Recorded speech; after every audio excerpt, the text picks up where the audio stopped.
All right, ladies and gentlemen, welcome back to today's live stream. We're going to be doing another arena workshop of sorts. We're just going to be watching basically high-rated 2s games and 3s games and trying to learn something from them. This is something that very much interests me right now. I feel like I'm just very passionate about this type of this aspect of the game. I've been playing a lot off stream, and I'm just really excited for Season 1. We did this the other day, it might have been yesterday, and I was really happy with the results. You know, a lot of you guys were here. You guys seem to enjoy it. I'm just riding solo for this one. But I got pulled up in front of me. I thought we'd start with... I've not watched a single second of any of these games, boys. How's the volume, by the way? Can you hear me okay? Make sure the music is pumping as well. Sorry. Some Age of Empires vibes. Stand by. There we go. So, hopefully you can hear me okay. We have the man, the myth, the legend, Speank TBC. I'll be linking out to these guys' Twitch channels here as we go along. I have Speank playing his legendary Orc Warlock Disc Priest in 2s. Like, I mean, to me, like, this interests me so much, man. I can't even find the words to articulate how much this interests me. I want to play this comp myself personally. With the Troll Priest for extra impact and flavor.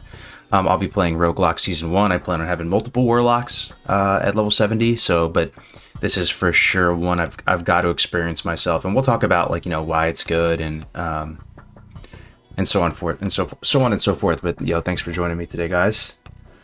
Monster Dark Portal tonight. What up, Crix? Good to see you. Yeah, so stay safe, and I think Nano are going to be here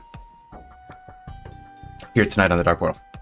It's exciting. Our biggest guest yet. So that'll be tonight at 5 p.m. Pacific time, which is in approximately 5.5 hours from now. So look forward to that. Okay. Cargos are some juicy PvP content. I'm on it. Hell yeah. Yo, thank you for being here, everybody. Hope you're having a great weekend. Yeah, I'm just a student of the game like you guys. I'm learning it. I've been playing TBC arenas for the last, 4 or 5 months.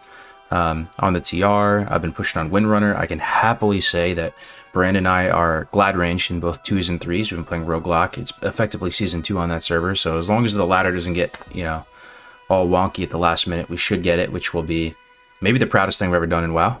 You know, I've never gotten a Glad title before, and I don't know. It would mean a lot, man. Show I'm not washed up, bro. 30 years old, bro. But you know what? We're just gonna get into it, guys. Thank you for being here. Let's get started with Orclock, Troll, Disc Priest, DPL, high-rated 2s on the TR. Let us begin. So we got him here in the starting rune, as you can see, looking like an absolute Chad in that brutal gear. Both of them, they're probably full abyss at this point. The people who have been playing consistently on the TR have like arena points for days. I think it's a daily flush there, so you know they've had all their brutal for a long time. Shoulders, all the off pieces.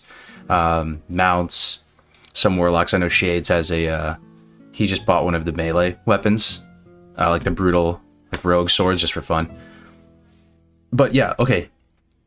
So before we begin, too,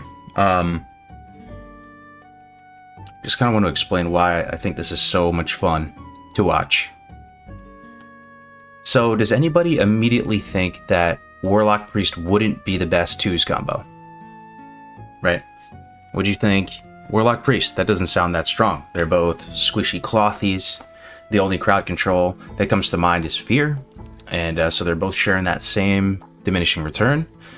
They just doesn't seem as good as Hots and Dots, right? And LD is a fantastic top 5 comp for sure, right? It wasn't to me initially a comp that made much sense. But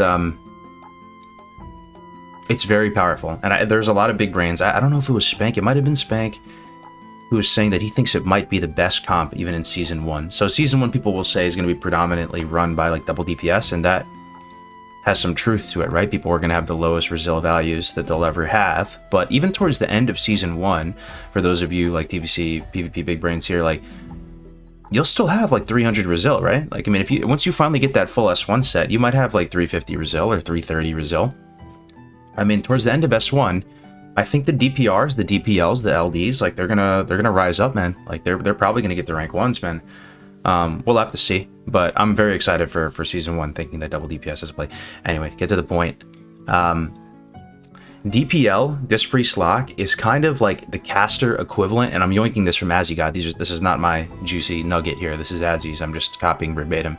He said DPL to him is kind of like Warrior Shaman, in the sense that they hard commit to that insane melee damage with Wind Fury. Like with DPL, you're hard committing to that like damage, spell cleave, rotting everything down type thing. And there's a lot of synergies between Priest and Warlock that we'll get into. There's a lot of cool interactions you can do. You can like Hellfire to bounce Prayer of Mending back and forth, which, believe it or not, is the play. Like, instead of peeling for your healer, sometimes the best thing you can do is damage yourself with Hellfire and just ping Prayer of Mending back and forth. Just a lot of cool plays you can do. And even though you don't have a whole lot of different CC DRs and stuff, like a Cyclone and a Stun DR and all this type of stuff, you do a colossal amount of damage, and oftentimes you peel with pressure, and the priest just starts manning up and spamming Mind Blast and stuff in the warrior or the rogue that's on the warlock, and they kind of have to retreat. Anyway, I'm talking way too much. It's a really good comp, and Orc Warlock, got so much to say, so little time, man. So much to say, so little time. Orc Warlock has Blood Fury, so Blood Fury, you know, you're not undead. You don't have that fear. Let's just watch one freaking game, man. Let's just watch one game. I have so much to say about this comp, though. I can't wait to play it myself. I just hope that I can find a troll priest that'll play with me. So here they are. Let's just take a look at this. Can you play in slow motion on Twitch, I wonder? I feel like every arena game is better consumed at 0.5. Let me back up. Even just in the opener, so much goes into the opener. Let's see what they do here. I'm excited for the full Spell Strike, Spellfire, Palm Pyro Mages. Not doing the Hardcore Cup? No, I'm not. I didn't have time to for the whole 8 hours. We have a Dark Portal episode tonight. Wish them all the best, though. It looks like it's going great. Okay. So, also just tons of trash buffs on them with Priest and Warlock in hand. I'm talking way too much. Let's just watch the game. They're coming out. Let's see what they want to do. It looks like they sprint right for the tomb, so they're going for mid-control here. You can see immediately one of the first things is your order of operations in the arena. You just immediately put something on focus. In this case, it makes sense to put it on the healer. They might be pressuring the warrior, but you want to have the healer on your focus, so you can throw like a focus tongues on him, or a focus fear, or a focus spelllock, or whatever. Just basic housekeeping. Actually doesn't look like they go right for the tomb. Kind of staying back a bit. Wonder if he's AFK. Sometimes you look too much into these things. Maybe he's just like taking a second, getting a freaking Fanta out of the fridge or something. All right, here we go. Walking up to the tomb here.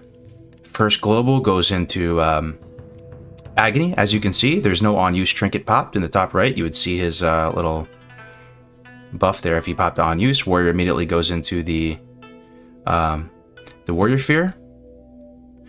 There's the on-use trinket there. Oh man, juicy. So popping Blood Fury in tandem with your on-use, I mean, you seriously pump so much, man. You're snapshotting like another 150 spell power on top of everything else, oftentimes on top of Amplify and everything. And the one thing I will say before I hit play again is that the Troll Priest is able to apply an additional curse, right? That curse is called Hex of Weakness, I believe. There's another one that Undead have that I get confused with, but it is a little baby Mortal Strike effect. And one of the limitations of DPL is that you have no Mortal Strike effect, you have no Wound Poison, you have no Mortal Strike, you have no Aim Shot. So you do have a baby Mortal Strike just because of the race of your priest. It's so insane. It's giving you that curse protection. The dots are heavier, 20% heavier in a sense. So let's see what they do here though. Oh, what the fuck? It's UA? Oh, this is juicy. I swear to God I didn't know it was UA.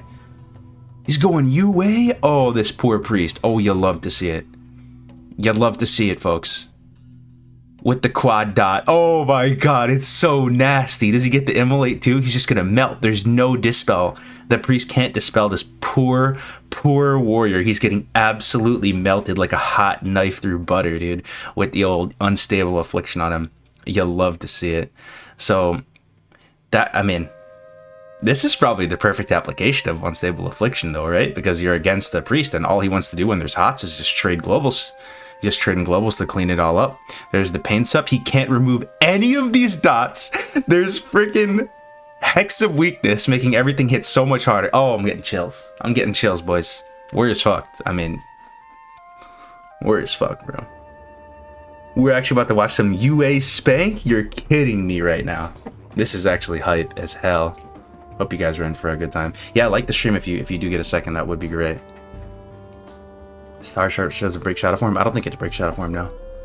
Yo, Dusty boy with the 5 tier 1 subs. Thank you so much, Dust. I appreciate it, man. I will link. Yeah, I will absolutely link. I mean, you can right now. Just go to Twitch and search Speank TBC. I think his VODs are locked behind subscription, which they should be. He's one of the best players on the planet Earth. You should definitely sub to him and just study his game, study his positioning. That's what we're doing right here. And I don't know about you folks, but I feel like this is the best thing I can be doing with my time on my one life right now. This is just so much fun. Thank you so much for those 5 subs, Dust. Really do appreciate it, man. All right, so UA Speank. I mean, normally this would be run SLSL. But, I mean, you're even further committing to that rot line, right? I mean, you have Shadow Word Pain, which actually, global for global, is... I think when Speank did that Priest Deep Dive, he said it's the most damaging dot. I have a hard time believing that. I feel like Agony would damage more. Just pound for pound with Shadow Word. But I think he said Imp Shadow Word Pain was the hardest hitting dot. Was what he said verbatim on the Priest Deep Dive. Either way, Shadow Word Pain is just an extremely efficient global. And then imagine not being able to spell anything because with UA. So if you don't know what UA does, it's a new spell introduced in the Ronin Crusade. It's the 41 point talent for Affliction. It's a casted 1.5, is it? 1.5 cast. And pretty much it does, the damage is okay, but the main thing that it does is it protects against Dispel. Because if you do Dispel on Unstable Affliction, I want to say it does maybe like a quarter or a third of your life instantly in huge damage, and it silences you for 5 seconds. It's not worth doing it. I've oftentimes had a whole dot row on me, like in a BG or something, right? And I'll Spellstone it all off thinking, it's got to be worth it. I'll just take the L, take a little damage with the Unstable Affliction, and then clean everything off. I mean, you freaking get like one-shotted, man. It's insane. Okay, so they're going up against LD. LD is all about hots and dots. They all play for attrition. This is a comp that can go the distance. Insane sustain. I think Druids, pound for pound, is the healer that, like, just as a gross generalization, can go the distance the longest, more so than Priests. There's always this cat and mouse game between Druids and Priests, though, where the Priest is trying to mana burn the Druid, right? So that's kind of an X factor there. You can a Druid. You connect with a few mana burns off of Fear or something, the Druid's fucked. And then also, you can, try to eat off the Innervate with your Fell Hunter, dispel the Innervate, and but I think a Dream State Druid pound for pound probably the most longevity with healers out of everything. Okay, so they're going up against an ally. It's Gnome, Night Elf. They're just pushing up right into him. Let's see. First global goes into Corruption. I like that. I think it's just the subtle things. I think he opts for Corruption here first. Maybe he's not thinking that much into it, but he knows if he just starts with an Agony, Druid can just spend one global and just yoink it off. Just take the Agony off. They have the decurse. So little things like that. Seeing his rotation here. Was that a Howl? Oh my land to Georgia, bro. The instant Howl. That's another huge aspect of Affliction, man. The insta-Howl is so massive, man. It's so massive. You basically have Priest Fear. You're just seeing it right here in the BGs. It's huge. You can just make ginormous plays. The main drawback of Affliction is you're just much less tanky. You don't have Soul Link to help mitigate that damage, and you don't have... What else are we missing here? You do have Feldom still. It's really just Soul Link, man. It's Soul Link. You just don't have Soul Link. You're just way less tanky. Okay, immediately going for the UA, pretty much, almost immediately. Off the Howl. Getting an Elements on the pet. Going for the UA on the pet. No Banish on the pet. They're just spreading the plague all over the place. Interesting that his rotation, like when he starts his dot row, he goes UA Corruption. Taking notes. Okay, into Siphon. Elements gets dispelled off the pet. And you have to just realize, man, it is so scary to see an orc run out there and snapshot all these dots with Blood Fury, with that Amani trinket. Oh my god, dude, it's nasty. I can't wait to play this, man. Okay, starting to get some dots up on the Druid. Okay, Priest uses his Insta Fear. Just getting dots on everything. My PvP Priest will be Dwarf and PvE will be Draenei. How do you even counter UA dot oppression? It's tough, man. If you're playing these control matchups, it could actually be really, really tough. I mean, a counter would be double DPS. Like, it's just a really, like, low IQ take on it, right? If I see a UA Warlock, me and Bram hitting the arena, man, RL playing against the LD with the UA, bro, we're just jumping on the UA and killing him, man. Fuck the bet. Who cares about the bet? Just kill him. Just 5 stacks, wound poison, zug zug. He's too squishy. Okay. So, you do still have Nightfall as UA as well. You can see he gets that juicy Nightfall proc there. Caught in a bit of a fear. So one thing you can do with that Blood Fury racial as well is, so you guys know about TBC, like with Mortal Strike effects, they don't stack with each other.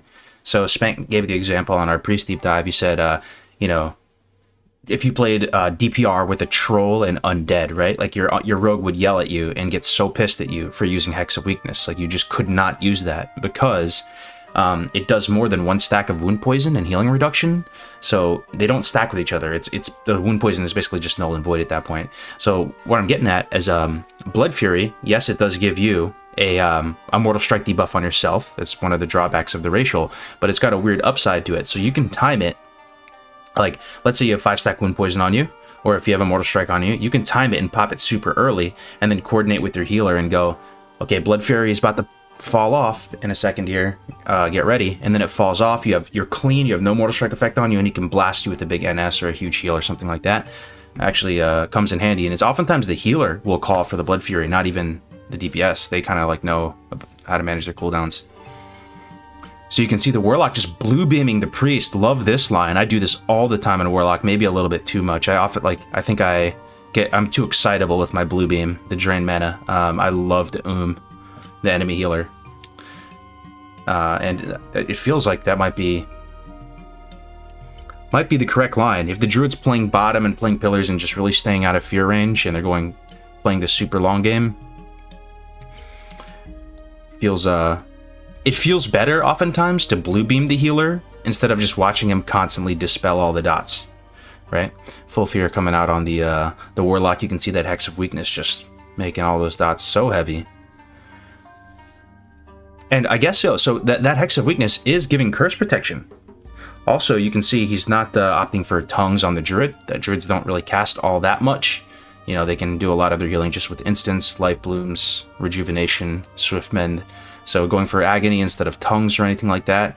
And as you can see, Druids are able to decurse, right? So like he could remove this agony, he could remove, but when you have 2 curses on, one of which that lasts 3 minutes, you know, staring down the barrel of that, like, is it worth it to trade globals into that? You know, there's 2 curses on all targets at all times, and there's a UA. It feels so hopeless, man.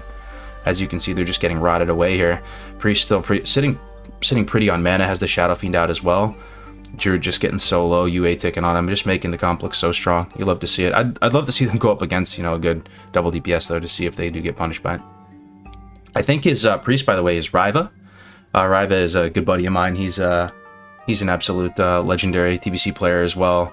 Highest rated mage on pretty much every server, getting 20 points off that. It's a high rated team, bro. You know, when Speank and Rivah getting 20 points off something huge. Contagion and UA talents make Affliction Lock so good in arenas. Anyone think Ret can be okay in arena? Ret, the best application I've ever seen of Ret, just like in general, is paired with the Wrestler Shaman. Just Ret Resto. I don't know if it's going to work exactly how it's working on P servers. Some people are claiming that some of the interactions with Reckoning on the P servers aren't going to carry over into TBC. Like right now in the P servers, like if you get scattershotted or if anything, like a lot of things are considered a damaging attack that maybe shouldn't be considered damaging attacks, and like give you those rec stacks. We'll see what happens if it really does translate over into TBC. But yeah, Ret Resto is probably your best bet. Okay. Let's see what we got up next here. Hex is 120 seconds. It's isn't it 3 minutes? Not 120 seconds. 120 seconds is 2 minutes. I think Hex is 3 minutes, man. Believe it or not, 20% healing reduction. It's nutty. Is it 5s? No, this is a 2v2. Troll Priest can also proc a stun with his Racial Shadow Guard. Yeah. Yep. I don't know if he spec'd into it though, because he is disc. You guys would probably know the spec better, but you can see he has Shadow Guard on. It's that little shadowy orb that's circulating around him. Also, if you're curious, I was wondering for the longest time what this add-on here is. In the top left, you see this little strip. This is called Party Ability Bars. Extremely useful. So you know how you can monitor enemy cooldowns on Gladius or Gladi or whatever you're using, it's hard to monitor your friendly cooldowns without this add-on. So, you know, Speank is able to see my Rivah has PI still. Yeah, Psychic Scream coming up in 3 seconds. Pain suppression. So what I'm really looking forward to, because I think the matchups they played so far have been favorable, right? I'm looking for them to go up against a high-speed DPR. What do you guys think? They should get shit on, right? High-speed double undead DPR, that should shit on this team. Fingers crossed they run into one like right now.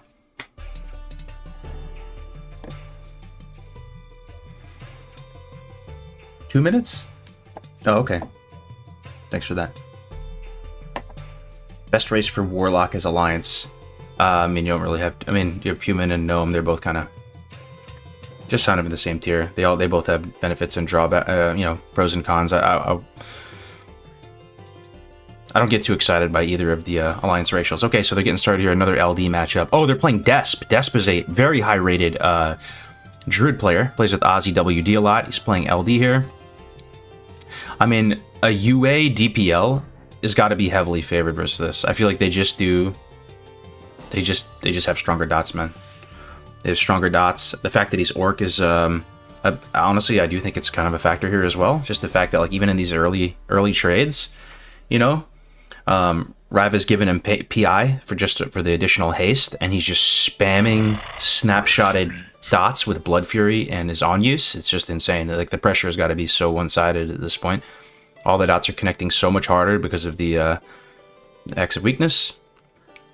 But at the same time, Desp is an amazing player, and you can see him utilizing that Druid toolkit, getting the Maim up on the Priest. That's actually insane. So the thing about Maim is it's a new ability Druids have in TBC.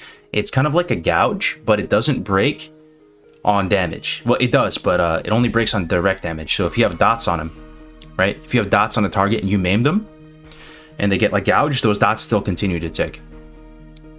But you know, any game with Desp in it is going to be a tough game. Starting to put a lot of pressure back on Desp though, just running around the dome.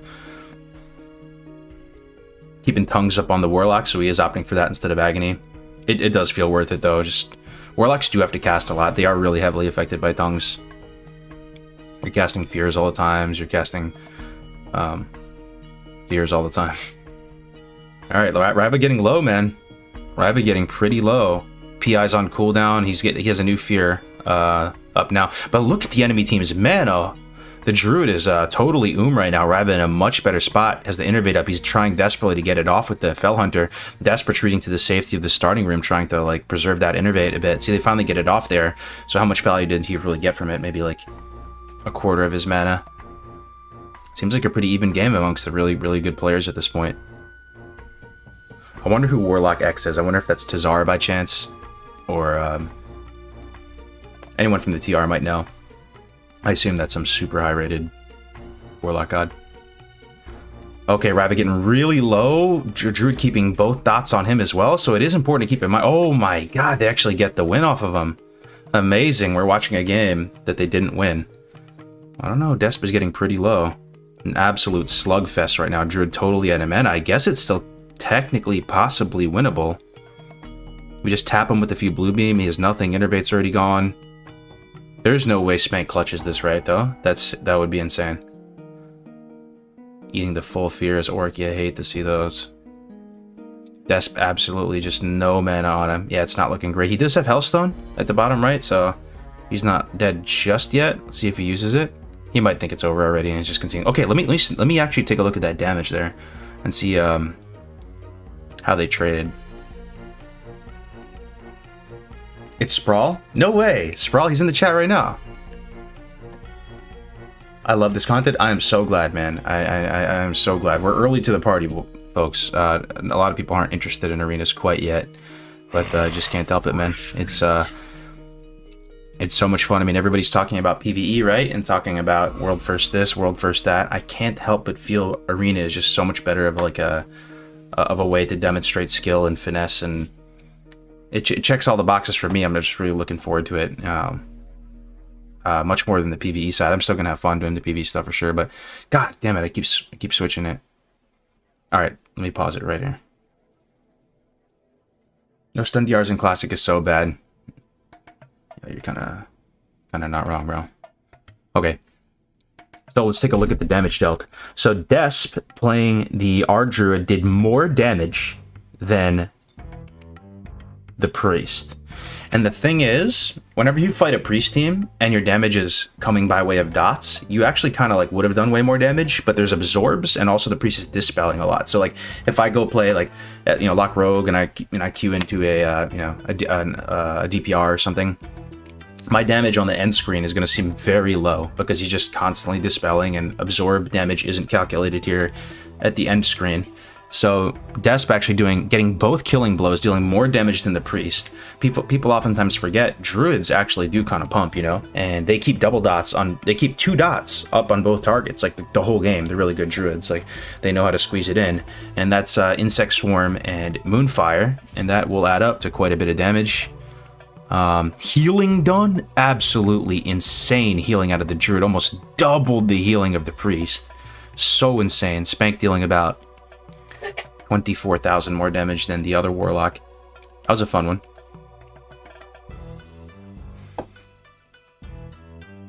LD for me is one of the biggest counters for DPL.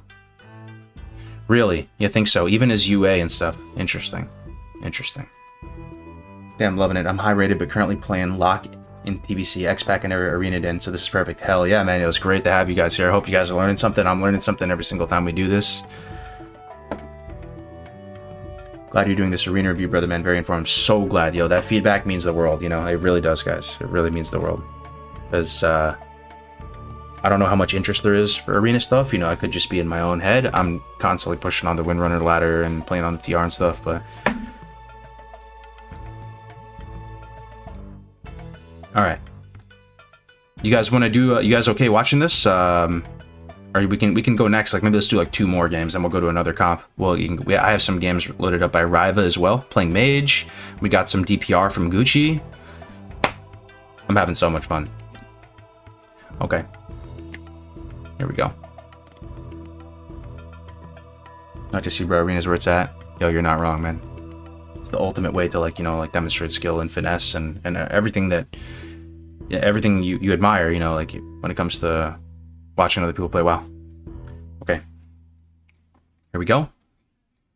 So back on Ruins Lordaeron. Okay, we're fighting a RD Rogue Druid. Who do you think is going to take it, guys? They're fighting Shift XYZ and Yabsip. Don't recognize any of those names immediately.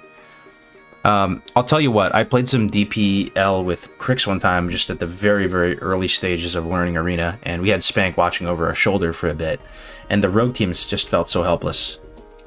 They felt so helpless. They felt like they had a Mortal Strike effect. We didn't. The Rogue was just sitting on me, and it felt like I was like a bird with clipped wings. I have Crippling Poison on me. I have Wound Poison on me. I can't maneuver around. I can't land Fears on the Druid or the Priest or anyone because the Rogue is just sitting on me. We can't seem to peel the Rogue off because he's undead. Right? You only have one crowd-controlled DR to work with, and the thing is, you know what? Like, a part of me wants to think maybe UA could have, like, some sort of weird advantage against Rogue just because you can guarantee the fear on him, right? Like, because you have insta-fear with Howl. So then you fear. He Wotifs. Then your Priest can come in and fear him as well, and that one should connect for a few seconds, and you might be able to run away in times. But what Speank told us as versus Rogue teams is that the Priest just has to, like, pump into them and deal so much damage where you threaten the life of the Rogue, and he almost has to retreat back to his healer. Let's see what happens. Coming out here, just running out, prayer, mending, renew, ticking, bubble, running out midfield, grabbing control of the tomb.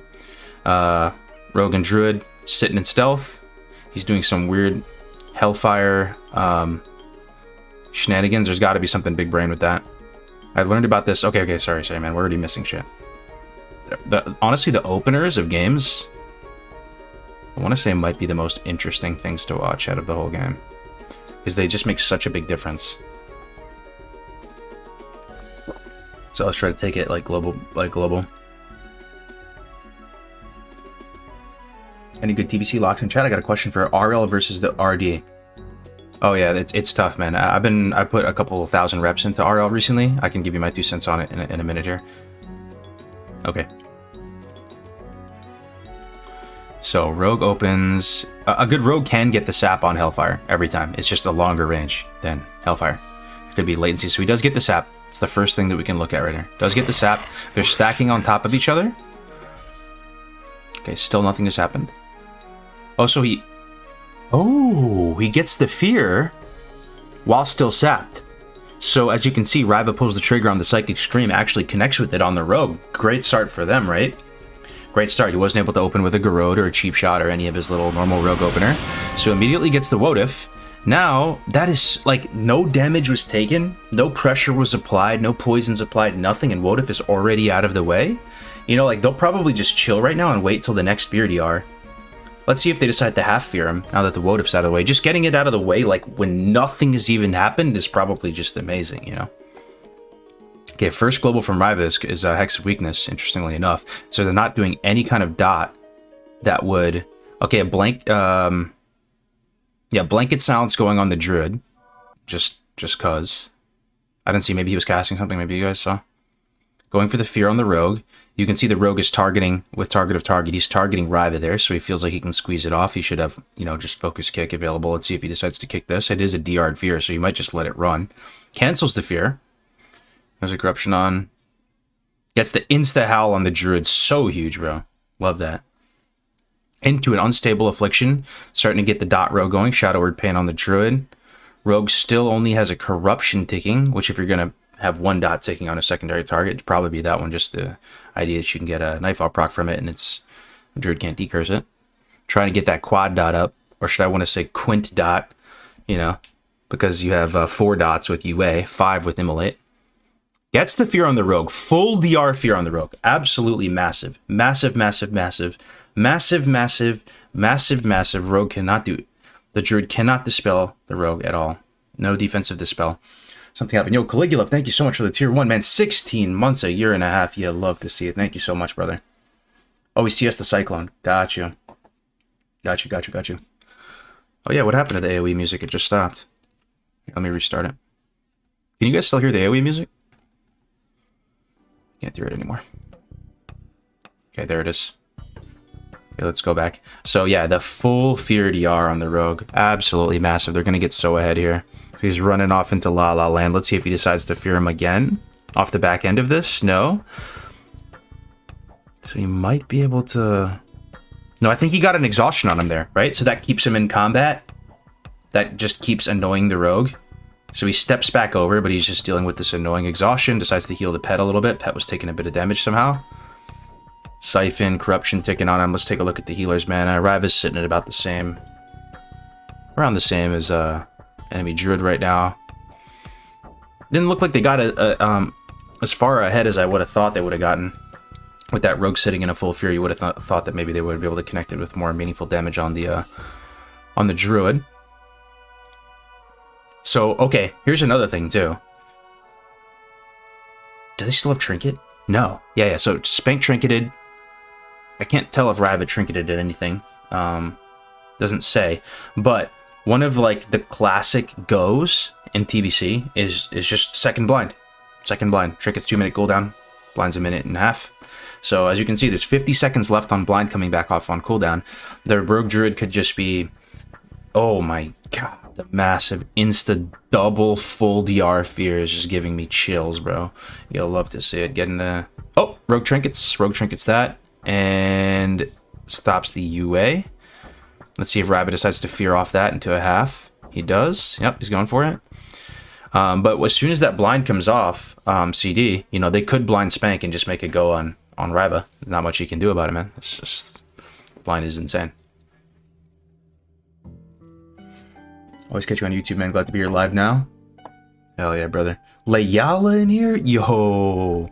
Layala, that's a name I recognize from the P servers. What's up, man? Good to see you, brother. Alright, so 25 seconds on blind. Kidney DR is coming off in a few seconds here as well. Fear DR is totally off on the Rogue. He's desperately trying to get it on the Rogue. It's so frustrating trying to get a Fear on the Rogue.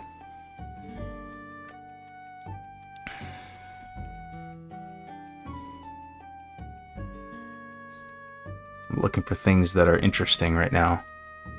Just scanning. So blind's coming up in 10 seconds. Let's see if they just immediately go for it, clearing off any dots or anything that would be on the Warlock. Yeah, it looks like the Warlock just has Fairy Fire, wounds, nothing that would break a blind, right?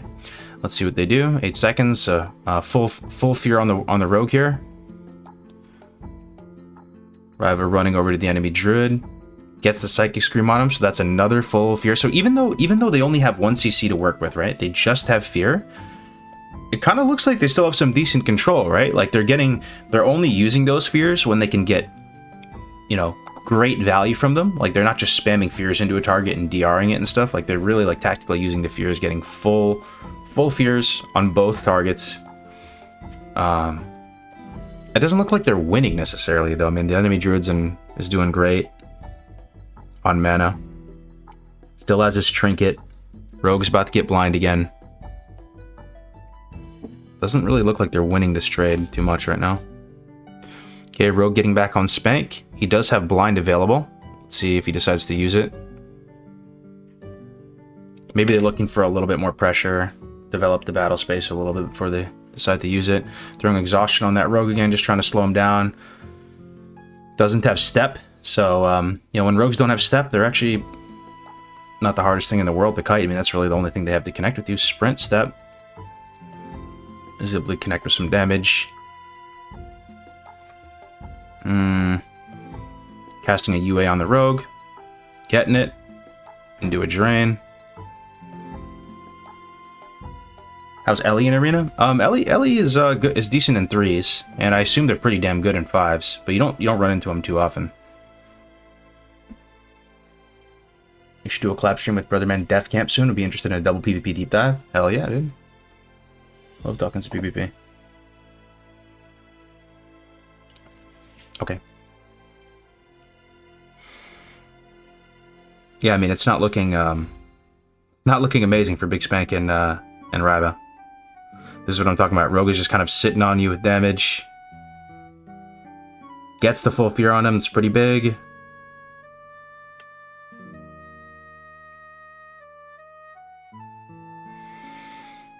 If you guys notice anything interesting too, let me know. Type it out in the chat. Just nothing really seems to be... none of the damage seems to be like really impactful, right? Like no one's getting really low on either side. Sometimes it's kind of the nature of the beast, but the Rogue has that infinite resource with energy, and Speank and Rivah are on more of a clock than they are. That's for sure. Spell lock on the Druid. Okay, some damage coming out here. Yeah, Rogue getting a bit low. Has a full dot row on him with Unstable Affliction. Druid hard casting the regrowth gets that. You know, normally there would be no Mortal Strike effect to mitigate any of that healing, right? But that Hex of Weakness was on there. And I think he decursed it right after. But yeah, Rogue getting low. Rogue getting low. Just like that, might get him. Might proc that Treat Death here. There's the Cloak. Cloak comes back off on cooldown, so he can just get a Vanish here. If he has, yeah, he could just Cloak Vanish right now and get a full reset and then just be completely fine. This is so infuriating for them. He's got to be. He can just sit stealth here and the Druid can play Keep Away, and he can get totally back up to full. You know, nope, he comes back out. He's a bit healthier now though. Yeah, Sip. Yeah, you know, as a lock Rogue or something, like, which is what I'm playing, you know, you can prevent that a bit by keeping bleeds on the Rogue or something, but they really have nothing to prevent that just guaranteed reset with the Cloak Vanish. Half DR Fear on the Rogue. They might be, yeah, he's gonna fully DR it. Just a short Fear on him now. Druid's getting kind of low on mana on the other side. Rivah's sitting in a Cyclone.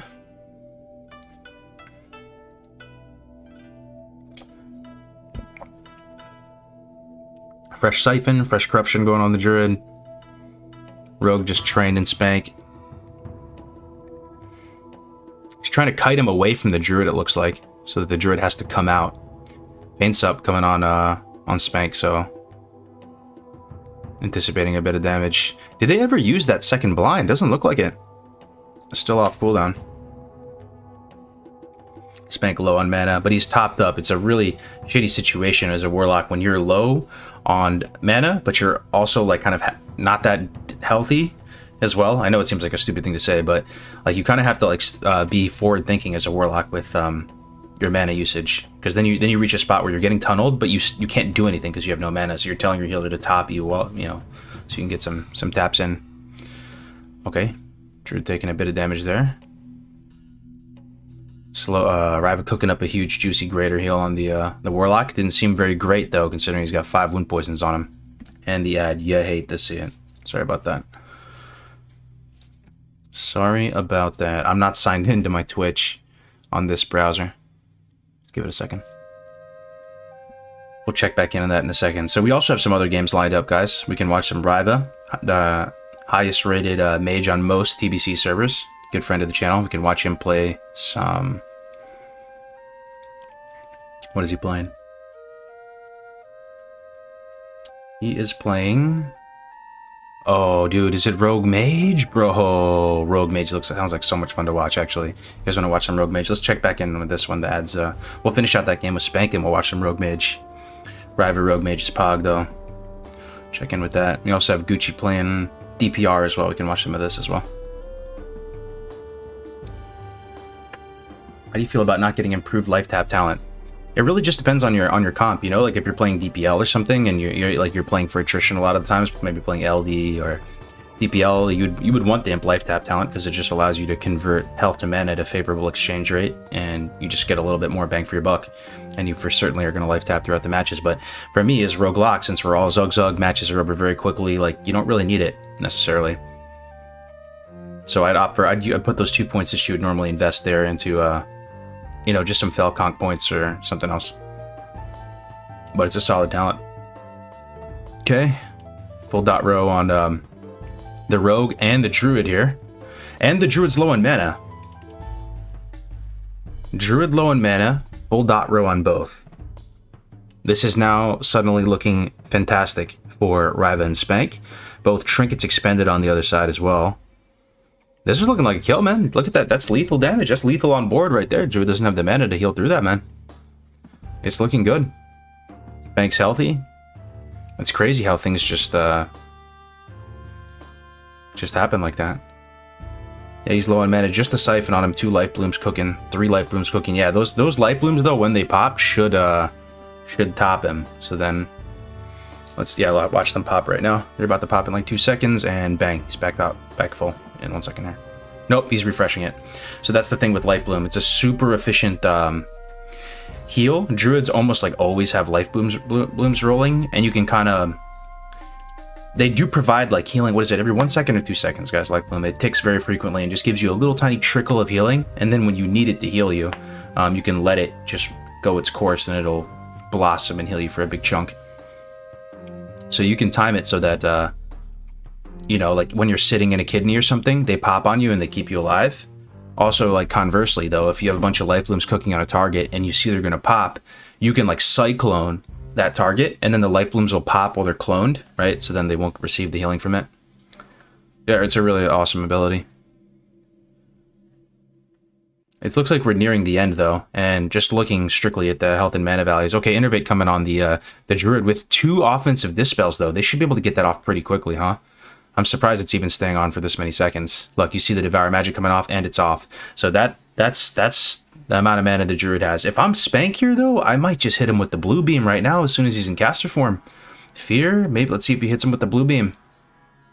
You know, once you get down with that, once you get the, you know, him down to no mana, you just sit on him so he can't drink. He's on a clock. He's dying. All those, he will die. He will die. But Speank with no best. Did you join a fresh TBC server that allowed boosting? What do you mean by that, bro? Yo, good to see you on. Life tap increases the health needed. It's true, but I'm just saying you get better bang for your buck, right? So like 1 point of health will just generate more mana for you. It's a really good talent. I mean, if you're playing any kind of control comp with Warlock, I would imagine you'd get it every single time. Offensively devouring the Rogue to get off what? You see that Devour on him, right? I guess just take off a hot. Okay, now the Rogue's getting low. Yeah, this is looking pretty good for Speank and Rivah here. It's looking like they might take this one. Full blind, eating that. The great thing about Warlock in Arena is you can't get punished by blind into sap because you have a pet. The pet keeps you in combat, and that is a really big deal. That could even sometimes maybe situationally, you know, allow you to just trinket a sap or trinket some other random thing because you know you can't eat that super punish. Actually, Rivah getting super low. Oh no. Oh no, Pain Sub coming out, and he doesn't have much mana either. Both teams just down to like the very last embers of gas.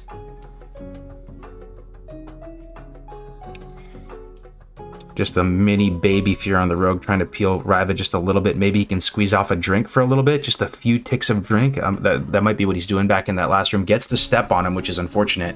If he was able to be out of LOS from that step, then he'd be able to, these heals he could just cook up in peace and maybe get a tick or two of drink, which is so important. The enemy druid can't get those ticks of drink because the pet's just munching on him.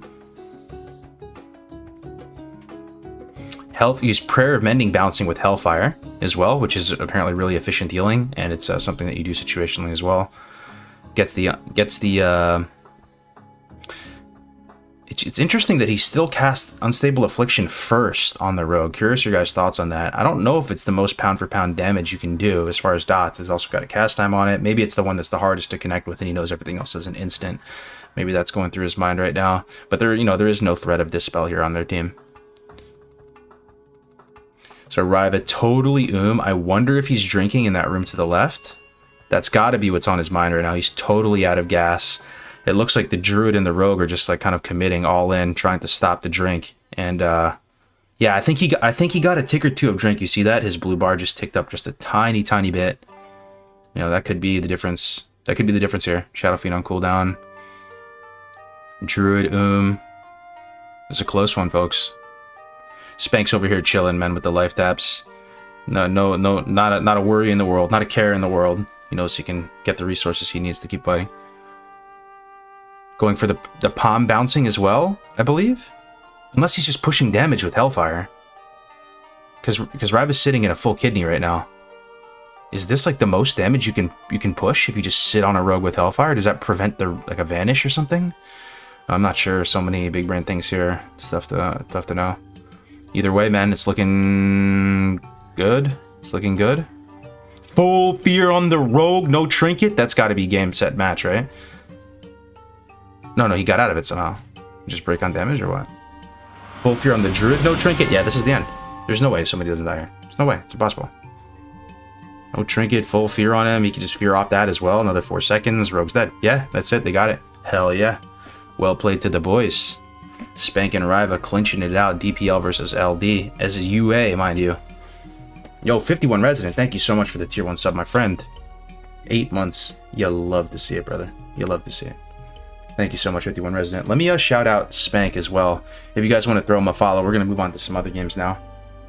Max Rank Hellfire is the best DPS once fully dotted. Good to know, Zooch. Good to know, brother. Thank you for that. Here, let's shout out Speank. Big mentor for me. He's taught me so much about the game so far. I've done some lessons with him. Learning from some of the best here. Okay. Stairs isn't LOS looks like on that server. Insane how they won that. Yeah. This is fun though, right guys? Is anybody having a good time? Like, I don't know why people don't do this more. Just watch high level arena games. Like, dude, this is like so sick right now. I don't know if it's just me. I'd happily watch any of you do this as well. Like, all right, we're going Rivah now. All right, what do you guys want to see? Double Undead DPR with Gucci on Rogue, or you want to watch Rivah Rogue Mage with whoever Big Mama is. Just throw it in the chat, whatever you want to watch, we can do either. Let me shout out Speank on YouTube as well.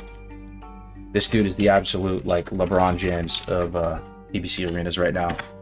Probably the best multi-classer in the world, inventor of Cactus Pally, and all around actually just humble, nice guy. You'd think he'd be like some sweaty gremlin, but he's actually not. Let's see it. You guys want to watch, boys? Double Undead DPR coming out from Crix. Hypey saying great content. I appreciate it, bro. I really appreciate it, man. RMS Priest. Rivah is on Priest in this video. Yep. This is Rivah on Priest in the Speank video. Yep. Okay. Let's watch some double DPS for a minute. There's gonna be fast games, high speed, fun to watch, hopefully. So we're looking at the Double Undead RM.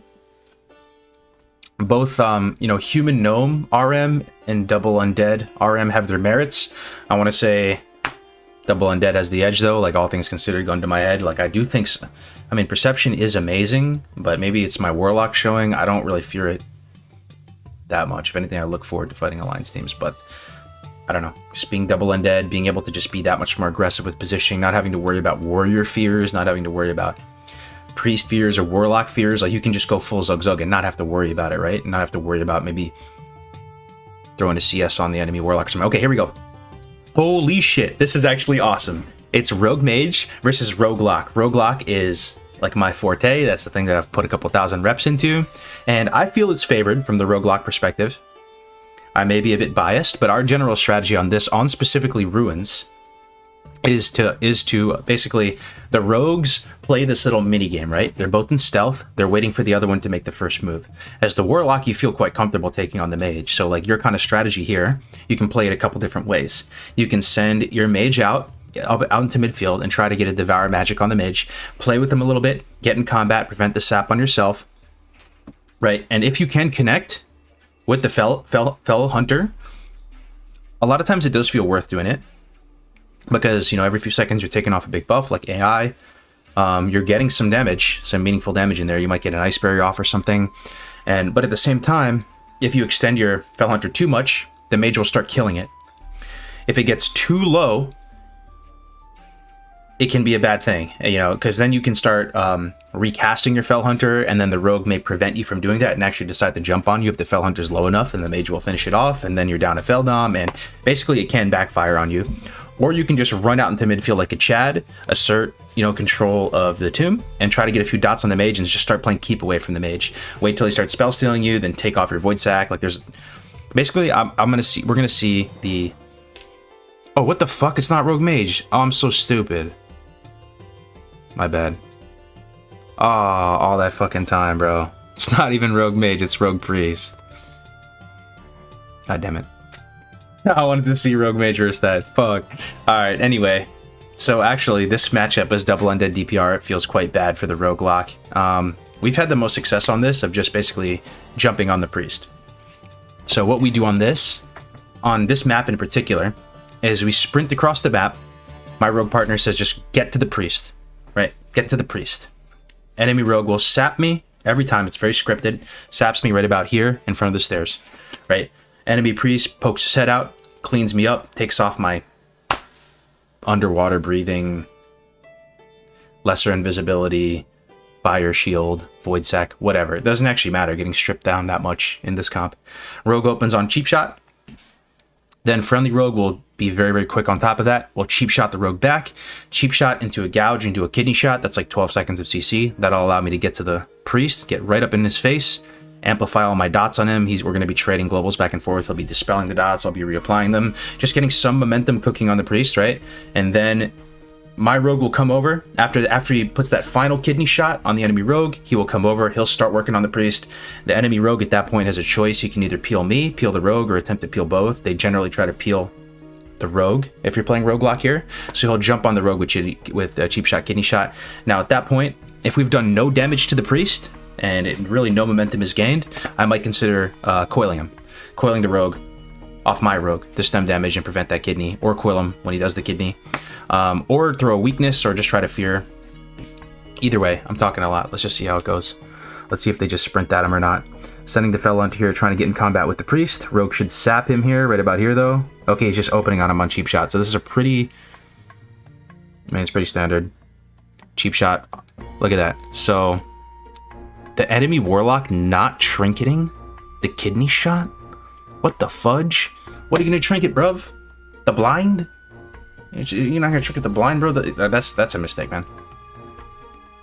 It's a mistake, bruv. Into the Garrote? Yeah, I mean, this is looking unrecoverable already. No damage has been done to either party. Warlock at 55%. He's gonna jump back up with Hellstone, but he might have... He only has 2 wounds on him now. I would just use the Hellstone immediately before the more wound stacks get on top of him. Okay, Hellstones only did like 12% or something. Fear on him. Okay, they're starting on the Rogue as well. Already looks horrendous, honestly. This looks so bad. This, yeah, I mean, just... I mean, nothing even happened, bro. Sad as fuck. Yeah, I mean, trinket the kidney, bro. Okay, go next.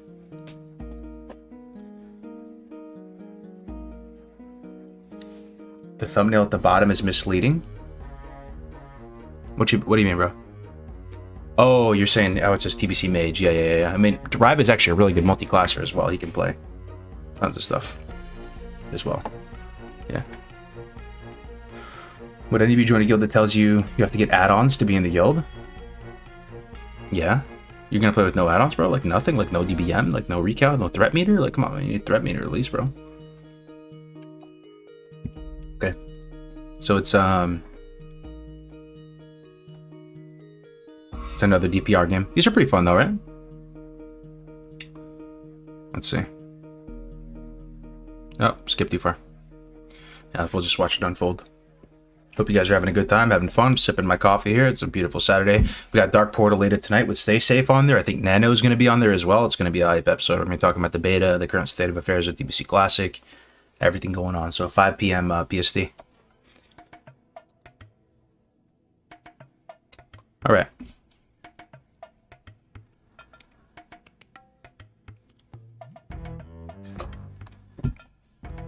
Long ass starting screen, please. Fresh meat. Here we go. Okay, so they're fighting DPL. There's DPR. I think the DPR is gonna win this. The double undead DPR. I mean, they both have votive. But it just feels. I don't know. If the DPL wins this, I'm gonna be shocked, man. I'm gonna be shocked. The rogue is gonna sit on the warlock for the most part. Trade really well versus him. Super hard to peel him off the warlock unless they're just able to like pump him and scare him and get him away. Okay, he's actually sitting on the enemy priest. I mean, the thing is, he can just totally disrespect the fear or anything. Like, he can kind of just like ignore the warlock and just put massive pressure on the priest. Just cheap shot, expose armor. Garrote doesn't even need the kidney or anything. Does already gets pain sup on the priest. Gets a trinket, gets a pain sup. Like, these are like big deals, man. Like, you know that I mean, they're just kind of rinsing them, boys. Kidney up, man. Holy shit, just destroyed him. I'm telling you, man. There's not much. Sometimes it can feel pretty bad. Like there's not much you can do against double undead. Like, how are you gonna peel that, bro? Just zug. Yep, 22 points. Huge cooldowns, yeah. All right, let's see what they got next. 0 palm bounces. Yeah, true. He could have done some hellfire palm bounce action for sure. It's cool, everything's in French, man. Let's see what we got this time. Alright, skip ahead a little bit. A little bit too far. Okay, they're running out into middle.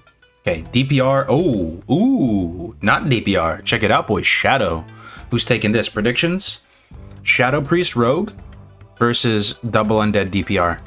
I have no idea. Because Double Undead DPR is like literally the best comp in the game, potentially, or one of the best, I'm just going to go ahead and favor the Double Undead DPR here. A lot of times Shadow feels like they oftentimes have to just play like budget disc because like they're the kill target.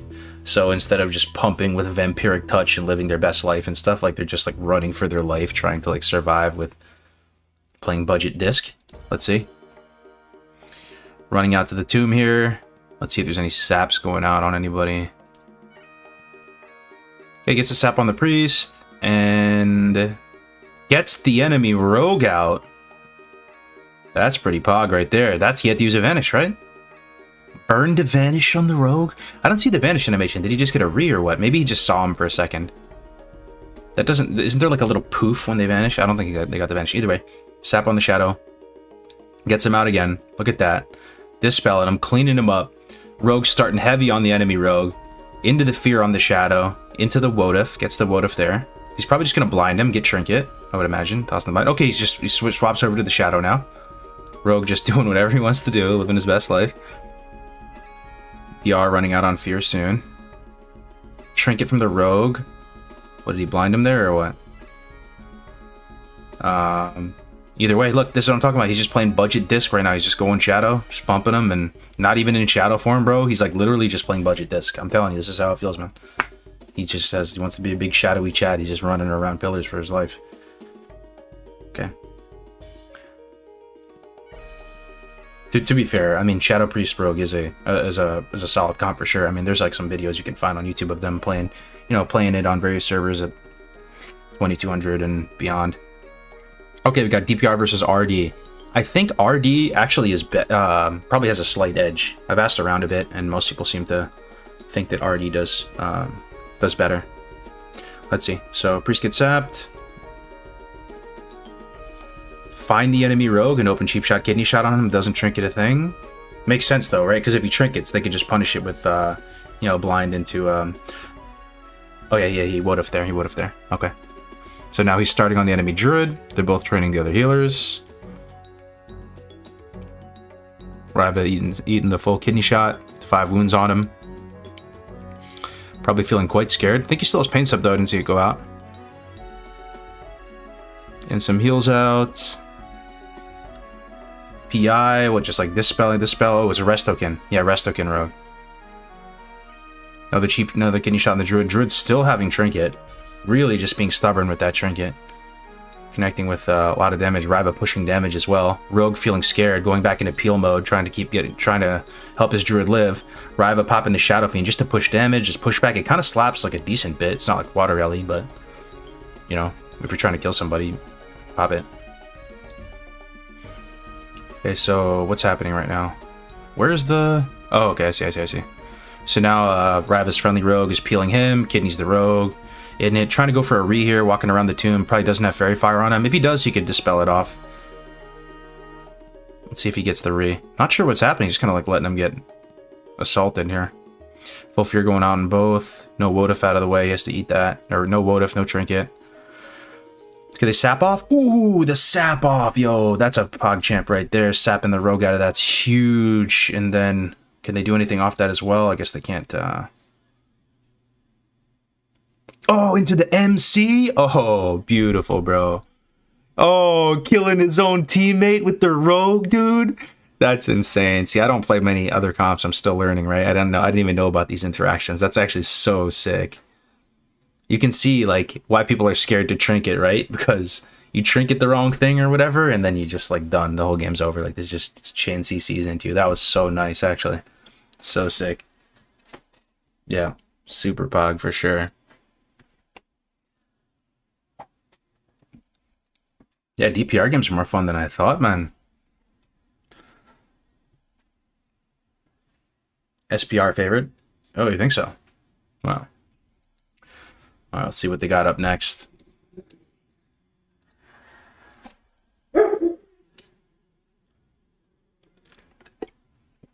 So I wish we could play in-game sound, but...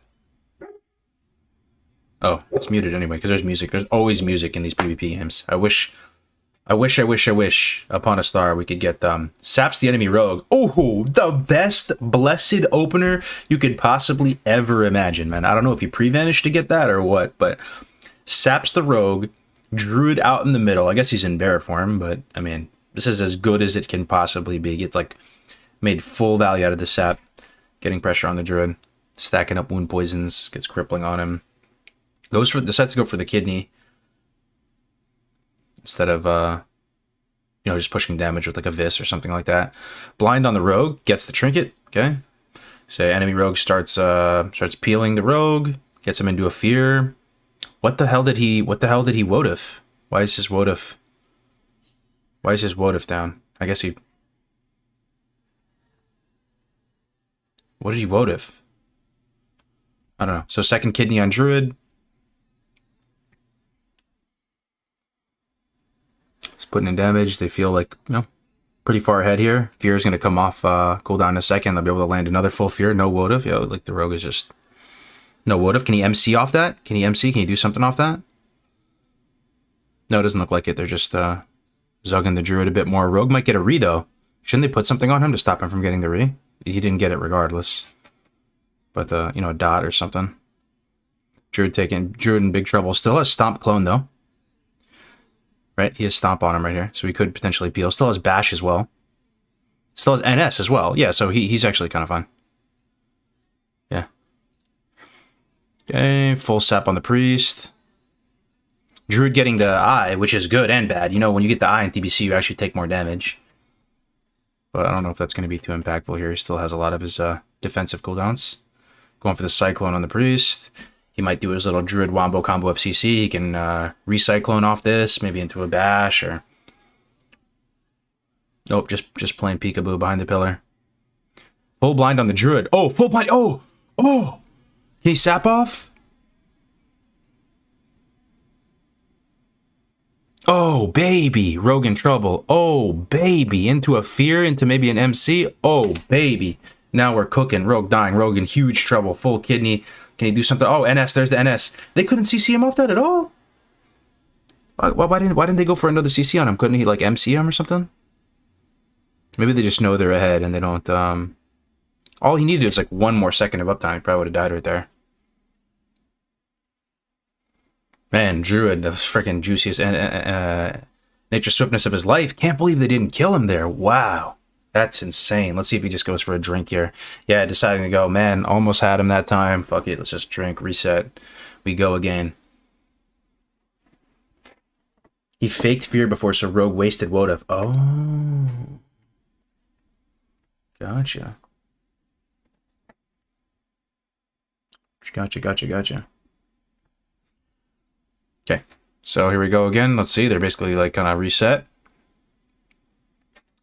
Druid sitting in Resta and Boomkin form, getting that bear form armor, but still able to cast Clone and Roots and Moonfire and Starfire and Wrath and live his best life. Full kidney on him, deciding not to trinket, being pretty stubborn with it. Doesn't have NS though, so we gotta be a little bit scared. But should be fine. Has pretty much his Bark Skin, has Nature's Grasp, still has all of his cooldowns. Nobody in serious trouble quite yet. Enemy Rogue's blind coming off CD in a few seconds here. See if they want to make a play with that. I love this. I love this. I want this. But I guess it actually is a duplication of efforts, right? Like this is tracking all the enemy CDs, but they're shown on Gladius over here. So maybe I don't want this anymore. Those are enemy CDs, yeah. Okay. Full blind on the Druid. Oh, into sap. If he has no Fairy Fire on him, which he should be able to dispel because he's oh, he should be able to sap off the Fear as well because there's no trinket. So they're just doing their whole wombo combo of CC. The Rogue trying to desperately get that other Rogue in combat. I think he was able to do it. You see, like threw a little shuriken at him, kept him in combat. You know, the Rogue's desperately trying to probably sap off that Fear. Okay, pushing damage on the Rogue. Druid still doesn't have Trinket for a while, so he's probably playing so scared. He can't afford to get hit by some full CC right now because it's gonna just snowball from there. Rogue in big trouble. Full Scream. Druid out of mana. It's looking like the end. Yep, a Simdiki Night action right there. Enemy Rogue going down. You'll love to see it. Well played. Very nice, very nice. You think these opposing team buff add-ons are better for the game or not in a perfect world? Oh, I like them. Yeah, I mean, it allows you to operate with perfect information. And like if you didn't have any of that, I feel like you couldn't express skill as much. Like it's nice being able to have those, I think.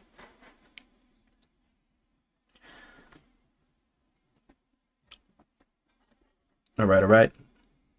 You want to switch it up? Want to watch something else? Let's see what we can watch.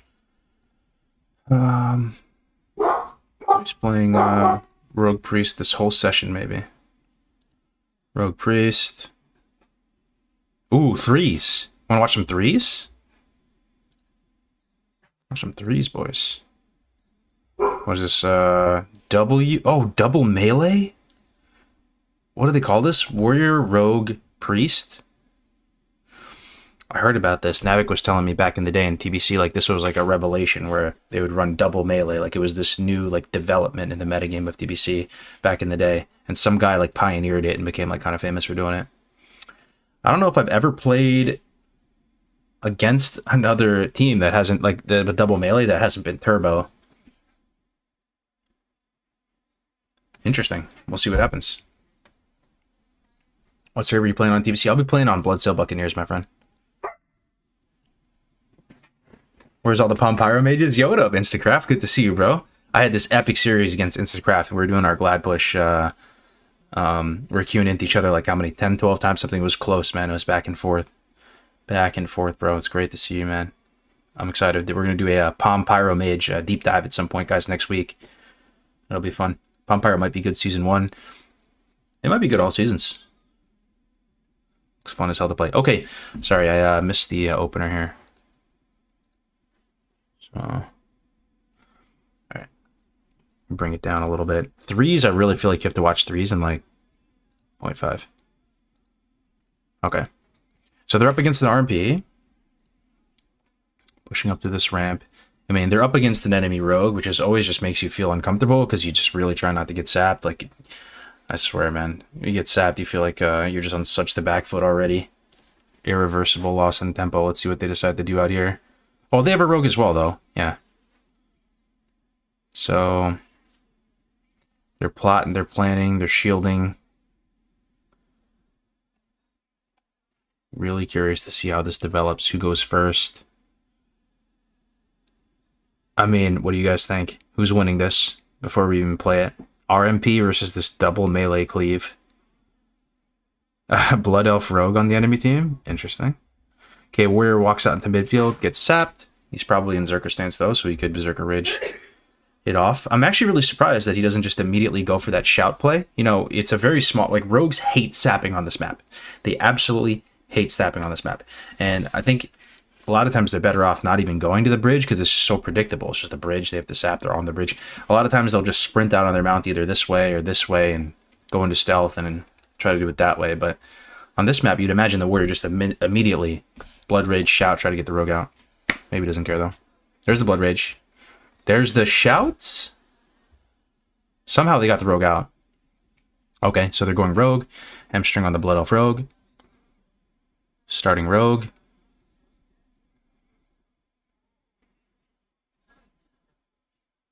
Power infusion on the priest. See what he's doing with his globals here. Gotta dispel that sheep off the rogue. Gets it. Paints up already on the rogue. Enemy paints up. They might swap the priest now. Looks like that's what they're doing. They're heading over to the priest. Paints up's out of the way. 2 melees on a priest. That's looking like a yummy snack, right? Let's see if they're able to peel for the priest. Full kidney on the priest with no trinket. Yeah, priest is toast, right? Full fear on the mage too somehow. Trinket's that. That priest stays in our numbered. Yep. He's dead, right? It just says 8%. He's dead. They got him. Damn. That poor priest.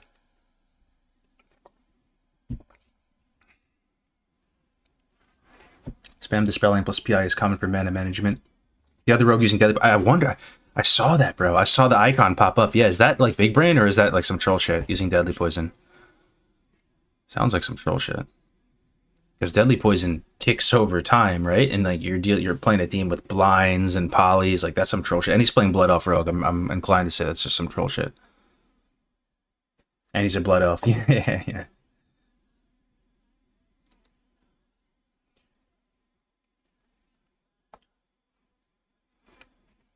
Don't destroy RP server by bringing a bunch of stream simps who ruin RP. Bro, we've been playing on Bloodsail for the past year. It's been home to the hardcore community. We respect Bloodsail. We always have. We always will. We get along there. It's not like a new server we're just pulling out of a hat, right? We played there for hardcore for the past year. And I think we've earned our stripes there. The people who are into RP and doing whatever they do, like I don't think they have any problems with us. We don't have any problems with them. We don't intend to cause any problems with them. The Horde side is extremely low populated on Bloodsail because it's like the opposite problem that PvP servers have, right? Usually there's way more Horde, but on like people don't want to RP as someone who lives in a mud hut. So if anything, we're populating the Horde side for him. It's working out, man. Let's go. Let's see what they got up next.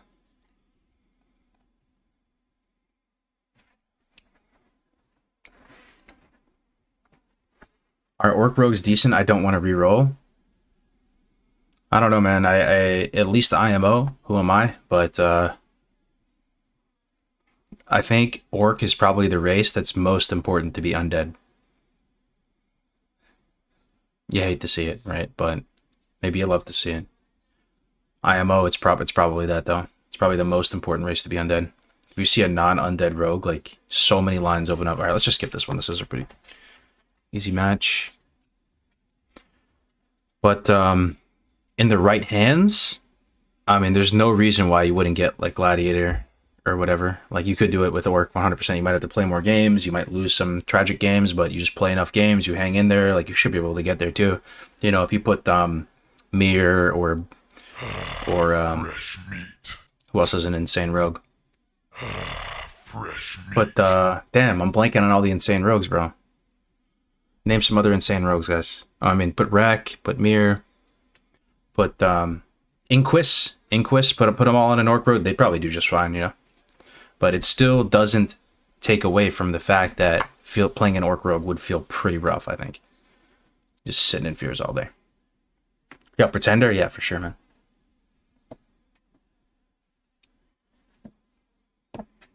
Sayonara, I've heard that name before, yeah. All right. Bran? Oh, yeah. Bran, for sure. Instacraft. Yeah. Bran's my partner, man. Yo, Bran and I got big plans, man. Waz, BlizzCon champion, not like your private rogues? Yeah, there you go. Waz, too. I just didn't keep in touch with the scene that much back in the day. I mean, Rekvul, Nelio, or some other massive rogues. I mean, there's other really... I'm tripping, man. There's SPK Zor. A lot of good rogues.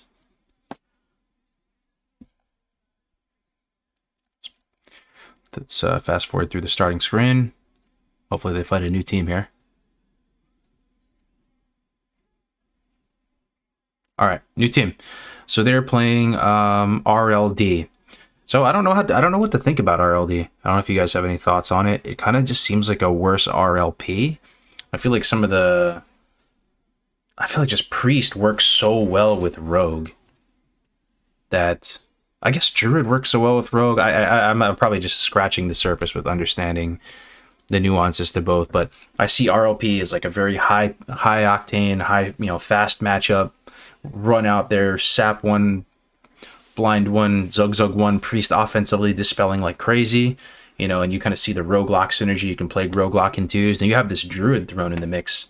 I don't know what this Druid does and why, all three are really good classes, so I'm sure it'll be fine. But there's nothing that immediately comes to mind that I'm like, yo, RLD, that's insane, Maybe he plays Restocan or something. Maybe that changes it, and he's able to put some dots on some stuff, and maybe he's just tankier than the Priest. Oftentimes when you're playing RLP, it feels like you just zug your Priest and kill him. Maybe you can't do that with a Druid. Possible. Okay, we already missed the good part. Let me back up a tiny bit. Okay, here we go. Okay, Blade's Edge. Running up the ramp. Zug, Warrior. Why did he Blood Rage so fast? The hell? There's no way the Rogue would have been there, right? Maybe he just forgot to do it in the starting screen. It's probably starting room. That's probably more likely the case. They're all stacking on top of each other. Warrior pushing out on the bridge. Let's see if he gets sapped. Let's see if he gets a charge off. Mass Dispel right there to get in combat probably immediately. And just, if you Mass Dispel there, does it dispel stuff behind the Speller? It's got to, right? That seemed very calculated. Okay, Warrior getting started on who? There's probably already so much to look at right now. So Knots is the enemy Warlock. Rogue starting on Warlock.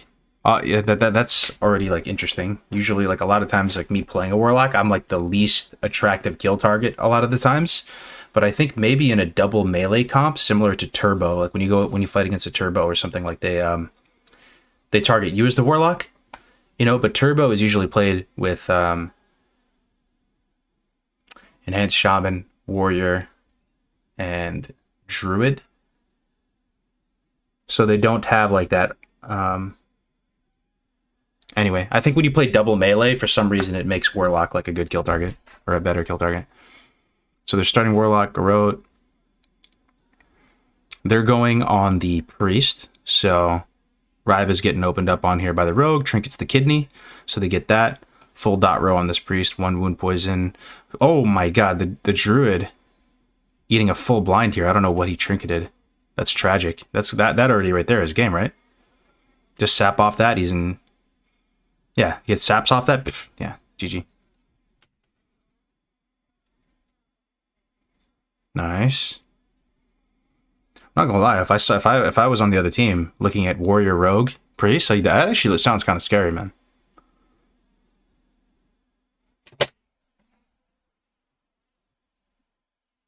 You got a double value out of your Imp Expose? Oh, yeah. Yeah. IMO double melee onto lock can be really strong. Warrior shut down Warlocks. Yeah, they rolled him right there.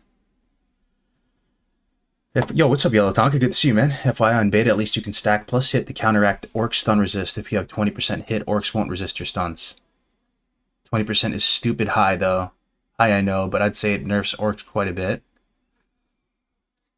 Is that something you would ever do, though, man? I feel like you would lose out on so much to get 20% hit. You'd have to use, like, hit gems. It sounds like a disaster. Like, you already have to use some hit pieces to get 5% as rogue, right? Like, so I'll inspect Brand's gear sometimes and see some hit. I think he already has like a hit gem or two, and I don't know if you could ever even get remotely close to 20% hit. And even if you did, just to counter Orc stun resist, I mean, what Orc is scaring you that much? Like an Orc in a DPL, like a WD with an Orc? Like, if you're playing RD or double-ended DPR, you probably don't even mind that much, because I think your favorite versus WD to begin with. Yeah, getting to 5% is already a pain already. You think Shamans will be able to push in 2s and 3s? I think so, yeah. Shamans will be good. I think Shaman is underrated healer. Even in 2s, yeah, they are really punished super hard if you lock them on nature, because they can't really do anything, but ask a rogue what the hardest healer to kill is. Go ask him. Find your nearest rogue, ask him what the hardest healer to kill is. If they're just solo, attacking a healer. Most of them are going to tell you our Shaman. They're so hard to freaking kill, man. They don't have enough damage to kill them. They don't have enough damage to kill them. They do not possess enough damage to kill the Shaman. They could just run away forever, try to, and like, you know, maybe just save like a Cloak Vanish and then have a go on the Shaman, realize it's futile.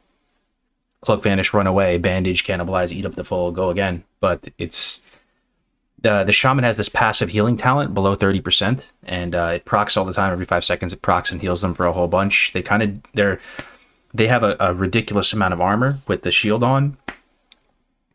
You know, they actually do quite well versus rogues. Every time, like, we're in a roguelock situation, let's say we're fighting warrior, Shaman warrior or something, we kill the warrior, and now it's the Shaman and the rogue left. We're sitting there like, hey, you want to just leave or what?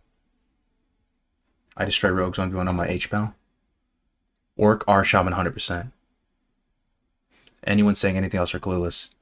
Yeah, I mean, that guy's got TBC in his name. He probably knows what's up. I'm telling you, like, I've watched Brand try to, like, go as hard as he can with prep, with everything. You probably could do it, but I feel like the Shaman would have to, like, misplay, you know? And you'd need prep. You'd need, like, everything, full go. Because the thing is about the rogue cooldowns, when you prep, it doesn't open up a lot of offense, does it? Right? So when you prep, what do you get? You get what? Step. You get Vanish. You get, you know, like a new kidney shot. Well, you see what I'm saying? Like, if a mage cold snaps, you get another water elemental. You get more Novus to shatter off of. Like, if you're just sitting there and the Shaman's just tanking all your damage right in front of you, like, yeah, sure, you prep. And what do you, like, maybe get another Garrote or something on him? Like, sure.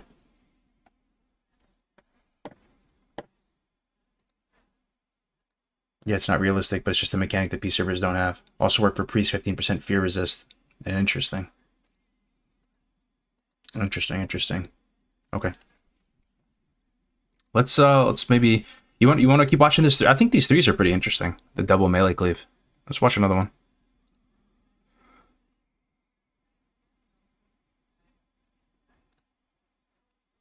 Damn, long ass queues, bro.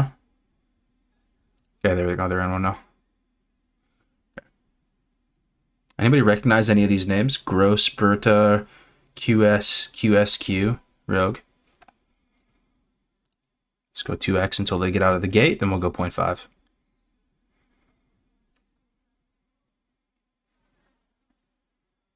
Cargo's Gaming is live. You love to see it. More arena content. Let's go. What up, Sec? Good to see you, my brother. Okay. What the hell is this?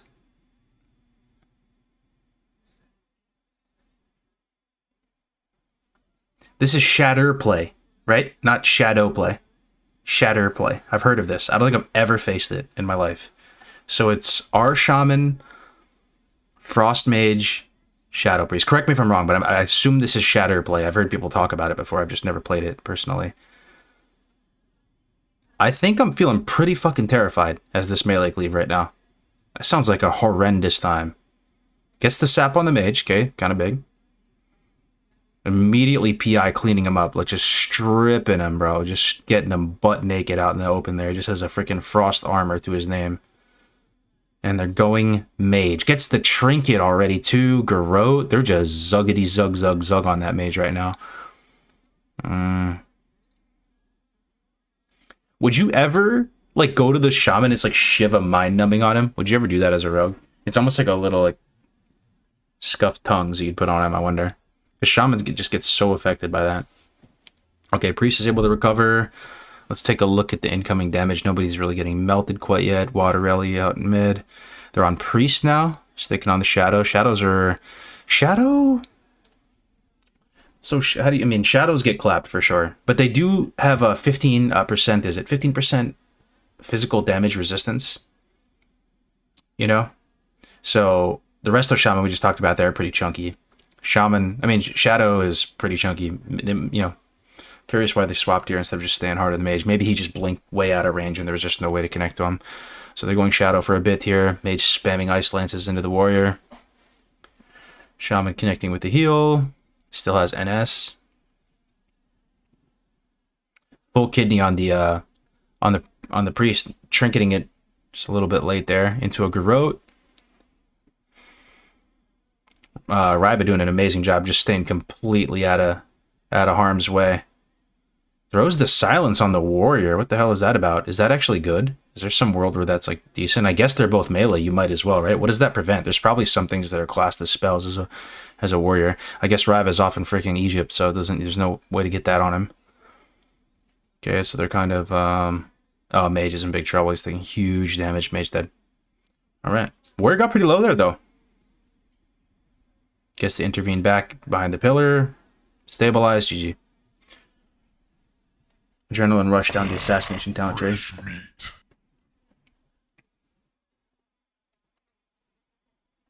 They should not have won that. Probably a misplay by the SP. Shouts and thunderclap. Shield wall. Oh, you can't shield wall in arena. Shouts and thunderclap though. Yeah, so those are spells, huh? I mean, like, what about rogue though? Is cloak a spell? Like, could you prevent the cloak? What's a spell on a rogue if you threw it on him? It just had me thinking, like, you know, there's no one to put it on, right? Rivah's behind the pillar. You have this huge 5-second silence as a Shadow Priest. I guess just throw it on one of them, I guess. I mean, they just got clapped out either way, but... Yeah, let's watch another one. I'm enjoying these. It's actually really fun. They're fighting new comps. Let's go 2x till they get through the gates.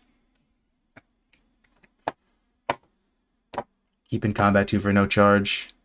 Sure.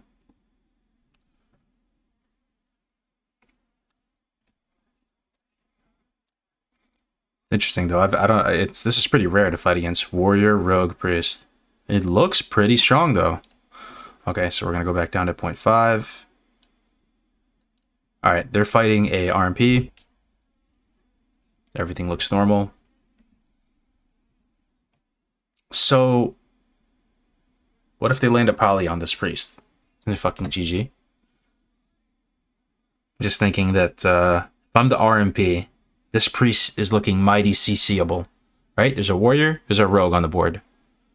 What are they going to do if you just fling all your CCs at this priest? They get the sap on the enemy rogue. That's an amazing start. I don't know if you had to pre-vanish or what, but yeah, you fling a blind at the priest. You try to get some polys on him.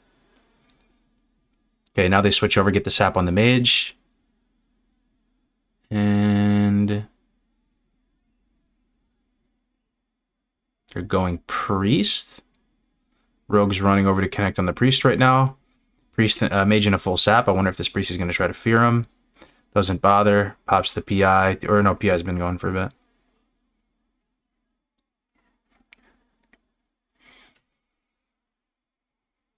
You know, I'm surprised this RMP isn't trying to sheep this, oh, metamorphosize.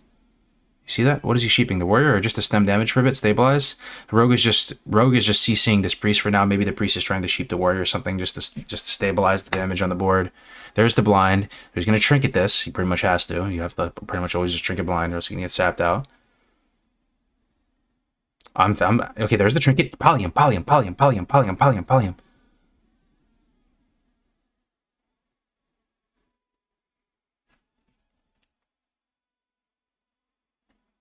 You know what I'm saying, though? Like, what is he going to do if you just land this poly right now? Isn't it GG? I mean, I'm sure there's more to it than that. This is my low IQ take, but, I mean, they're just kind of letting the priest doing what he wants to do, you know?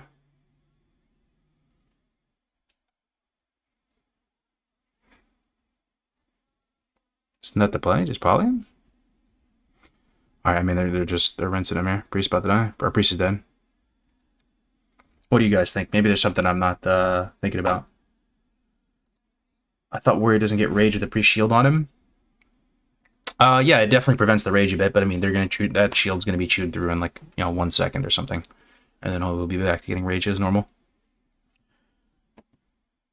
I would imagine though that's what that RMP should do there. Just try to get that priest under control and go warrior and just kill his ass.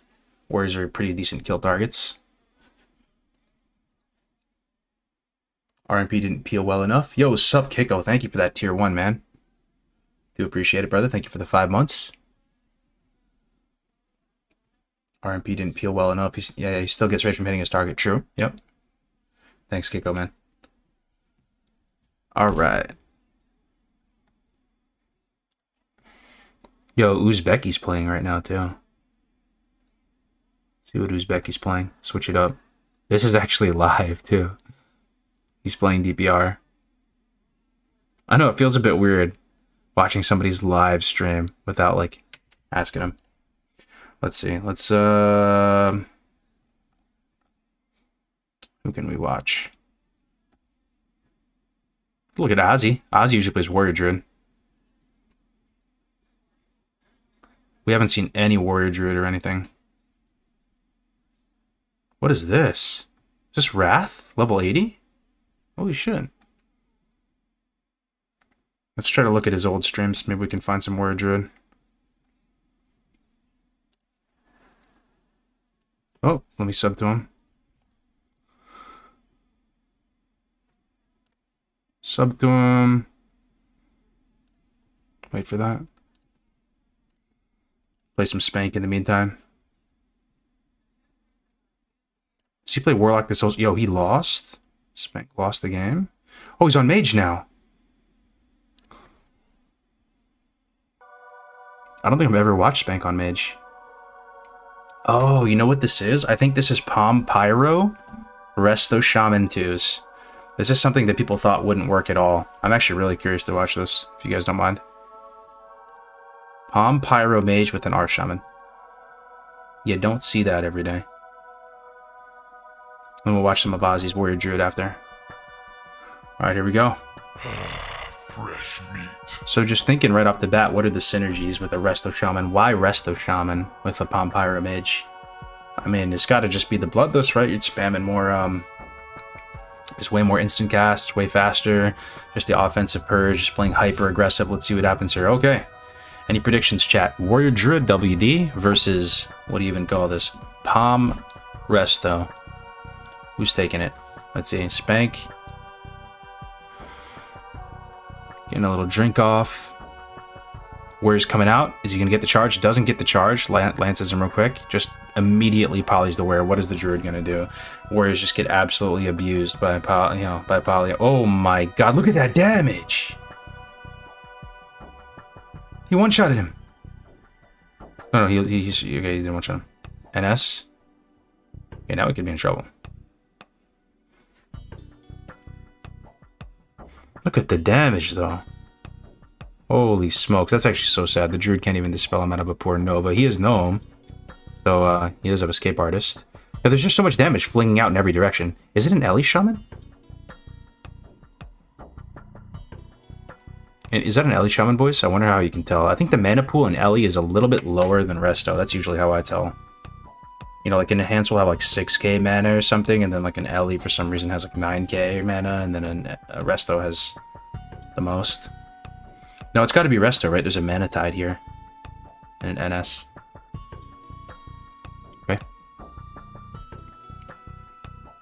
Full, I don't know, half poly on the, no, full poly on the warrior. Into a pyroblast. Oh boy. Oh brother. On the druid. To a fireball on the warrior. Frost shocking him to kite him around.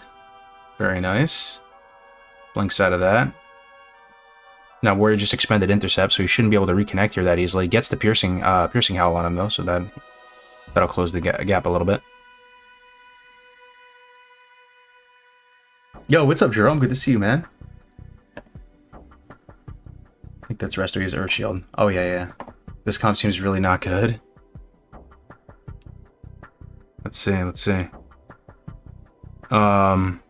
So they did use Palm on the burst, right? On the opener. Like, they almost got the Druid. He survived with like 5% and NS up to 50. So maybe they're just playing time to get the Palm back. I'm not sure. Let's see. I feel like any mage team, though, is going to... If there's a mage versus warrior druid... Sorry about the ads, boys. I'm not signed into my Twitch. I do have that turbo thing, but Chrome browser doesn't seem to work with... So I have to use Microsoft Edge. Just checking on this other stuff for a second. Play something. Fresh meat. Okay, let's refresh Ozzy. Oh, nice. Okay, we can watch his VODs too now. Sick. Ozzy playing his classic warrior druid with Coach PvP. This has got to be Des, huh? Ozzy and Des. We'll watch this in a second. Let's just go back to Speank. Ads should be finishing here. Yeah, hate to see it. Mozilla all day. Yikes, triple ads, I know. I don't know.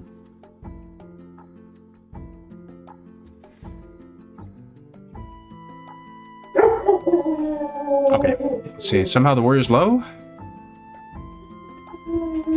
Sorry about my dogs, boys.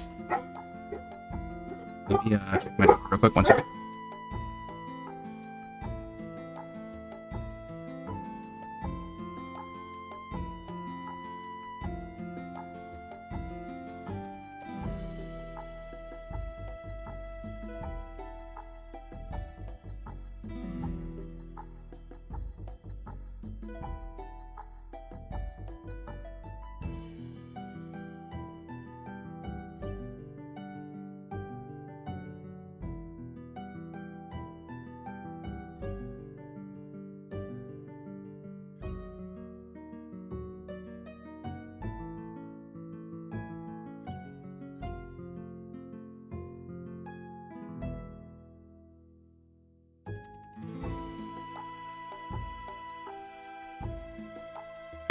Okay, we're back. Sorry about that.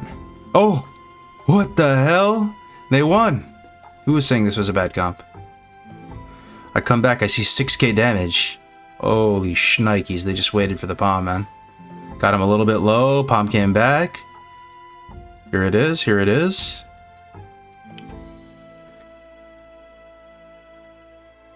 Here it is, the Palm. Good night. Nasty, dude. I mean, they won. They won. Let's see. Let's go next.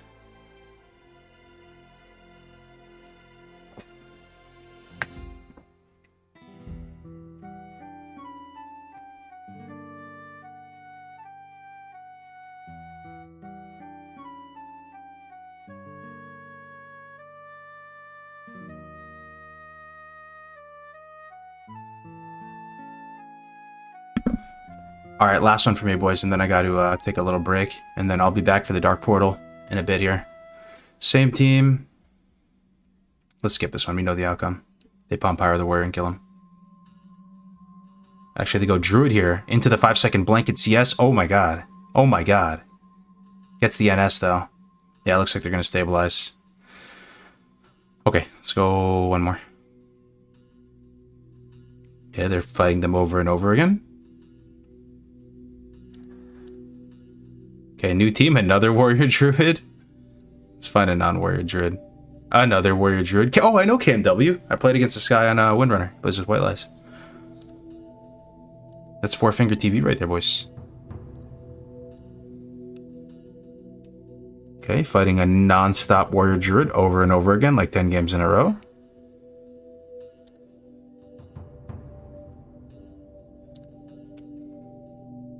Okay, DPR.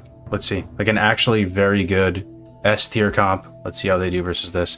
I have a feeling the Vampire Mage is just going to get turned into a apple-scented vape cloud. As you can see, he's almost dead. Ice block. Dispel the ice block, and he's probably going to die here in about... the rogue can reconnect now when he's sprinting over. Gets Frost Shock, though. Ooh, into the Scorch Stun. Signs of Life.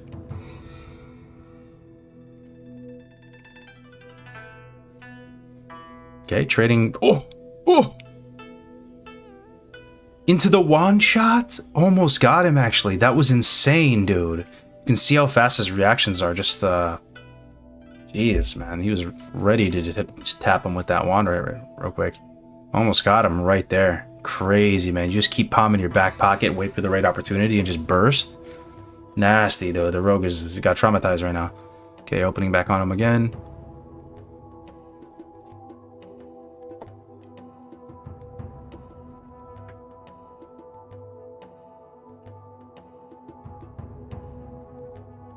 Big damage, big damage. What is that? Blast Wave? Yeah, Blast Wave does quite a bit of damage with 1500. Scorching him. Scorch, Ice Lance. Arcane Missile. Didn't quite connect. If that Arcane Missile hit him, it might have sealed the deal right there. You know, those channeled spells will hit stuff through LOS. Just one of the quirks of TBC Arena that I really think is cool. Get that extended range on a channel that's already locked on. Is it like that in retail too? Does it work like that? Or you can Arcane Missile somebody and they run around a pillar and it still hits them? Ooh, just spamming the last DR of Poly on the Priest. Priest pretty low on mana too, though. Shaman looking low on mana as well. He's gonna Mana Tide, I bet. Yep, there's the Mana Tide. Actually, the Mana Tide being super good for both of them, though, huh? Blizzarding the entrance so he can't come in here and stop the Mana Tide? Yo, that's kind of pog. Thing is, the Undead can just drink. The Undead can just drink. I guess the difference is that both of them are getting mana here. Wait, so is Mana Tide better than drinking? Do you get more mana from Mana Tide than just straight up drinking? I guess he feels that confident that his Blizzard is... The Blizzard is keeping the Rogue at bay. I guess Earth Shield coming on the Arcane Mage. They're kind of resetting.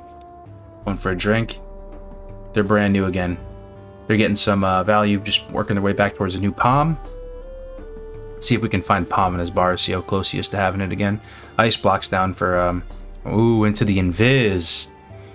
It's hard for me to understand how valuable this spell is, the invisibility on Mage, because I'm a Warlock, I have Detect Invis. Honestly, I just forget that ability is even in the game, but could be good. You have your teammate to help scout for you, because you can't see enemies, of course, while you're in Invis. So they're going Rogue here. Put some decent damage on him, getting that Poly on the Priest by some miracle. I think he did it just right out of Invis to prevent any of the kick or anything. He was just too quick with it. So it's possible that Invis got him that Poly, you know, into a re-Poly. Still no trinket on the Priest. Looking good. Good, this could be it until Arcane Missile here as he runs around the corner. That's it, boys. I mean, they're winning, man. Love to see it. Age Invis is unreal. It's like a second trinket. So, guys, I don't know if you enjoy this. I sure do. I love watching these arena games with you guys. I love learning about the game. I'm so excited about TBC Arena. It's what I look forward to the most. I want to keep doing these. Often and frequently, and hopefully you guys maybe can find some good games that we can review together, do PvP shows, talk about it, create all that PvP infrastructure for TBC, because I doubt Blizzard is going to put that much elbow grease into building it out. We have Dark Portal tonight. So Dark Portal is in 3.5 hours. We're going to have Stay Safe on there and Nano Nost. You know, the dude had all the leaks and stuff leading up to the beta. So that'll be our biggest Dark Portal episode. It's going to be hype, man. 3.5 hours if you guys want to be there. Crix is going to host us into that. I think I'm going to host Crix now if he's streaming. He is streaming, okay. Yeah, so we're going to host him now, and then he's going to host me for the Dark Portal tonight.